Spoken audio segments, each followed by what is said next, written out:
Hey, you ever have one of those days where you feel like you're just running out of time?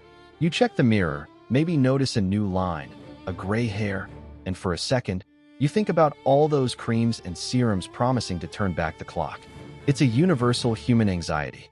But what if that fear wasn't just about creams?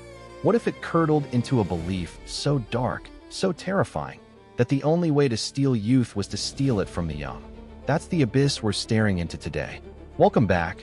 I'm Ibnul J. Farabi, and this is Underworld Kings, The Rise and Fall, from Light Not Studios. Our story takes us far from the streets of New York, back to the late 16th century, to the misty Carpathian mountains of the Kingdom of Hungary. In a landscape dotted with imposing castles, one stood out not for its architecture, but for the whispers that swirled around it like a cold fog. Čachtice Castle, and its most infamous resident, Countess Erzsébet Báthory. To the world, she is remembered as the Blood Countess, a monster who bathed in the blood of virgins to preserve her beauty, a figure who allegedly killed over 650 young women. It's a tale that has echoed through centuries, inspiring everything from heavy metal songs to horror films. But when you scrape away the layers of folklore and propaganda, what you find is a story even more chilling, because it's rooted in something real, in something terrifyingly human: power, politics, and the way we build monsters to suit our needs. Erzsébet was born into immense privilege and immense darkness. The Báthory family was one of the wealthiest and most powerful in Europe, but they were also known for a streak of brutality, for epilepsy, and for what we might now understand as severe mental illness. She was married off at 15 to the famed warrior Ferenc Nadasdy, a match that consolidated power and land. While Ferenc was away fighting the Ottomans, Erzsébet managed their vast estates. And this is where the documented truth begins to separate from the legend. Court records and letters from the time paint a picture of a harsh, cruel noblewoman, which, frankly, wasn't entirely unusual for the era. The life of a peasant was cheap, but Erzsébet's cruelty seems to have been systematic, particularly towards the young servant girls in her charge.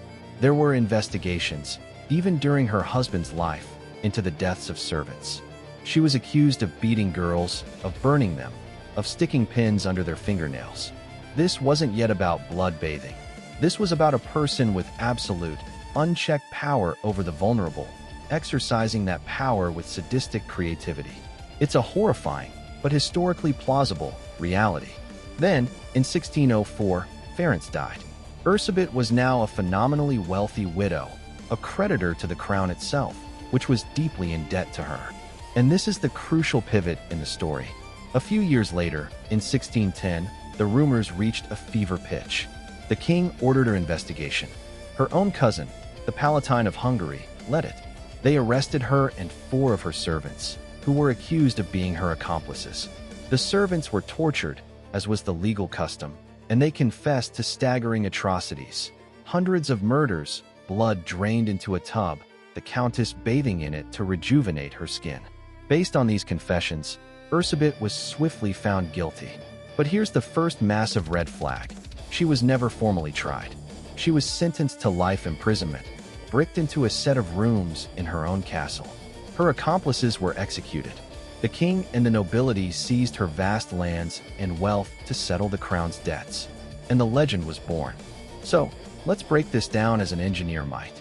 Look at the evidence. The blood-bathing legend?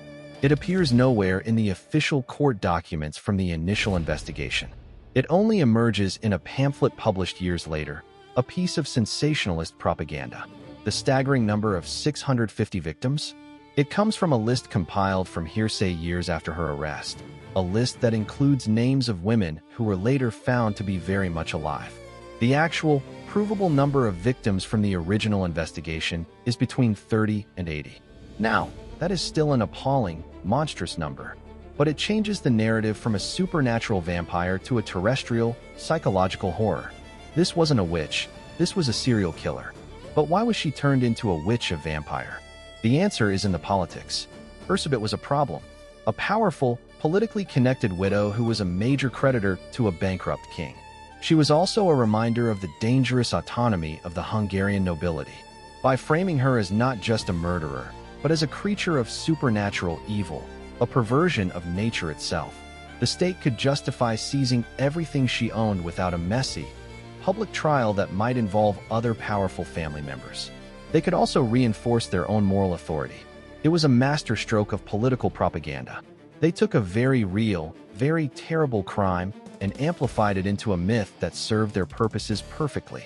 The Blood Countess was a useful monster, and that's what stays with me. Sitting here in New York, centuries and continents away, I think about how we still do this. We take complex, terrible human beings and flatten them into legends. It's easier to process.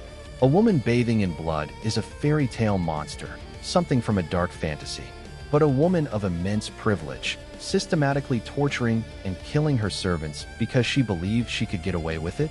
That's a horror story rooted in a human truth we still see today. The corruption of absolute power, the invisibility of the vulnerable. The propaganda of the 1600s succeeded so well that it overwrote the history. We remember the myth more than the woman, and in doing so, we forget the real victims, the real system that allowed it, and the real politics that sealed her fate. Erzsébet Báthory died in 1614, still walled up in her castle. Her legacy is a tangled knot of truth and lies. She was almost certainly a brutal, sadistic murderer, but she was also a canvas upon which her enemies painted their greatest fears and their most convenient fictions. She reminds us that the most enduring monsters are often the ones we create ourselves, to explain the darkness we cannot otherwise comprehend, or to justify the power we are desperate to seize. Thanks for listening to this episode of Underworld Kings. If this story made you think about the line between history and legend, share it with someone. Let's untangle these knots together. For more deep dives into the shadows of history, subscribe wherever you get your podcasts. I'm Ibnul J. Farabi. This has been a production of Light Knot Studios. Visit us at lightknotstudios.com. Until next time, take care.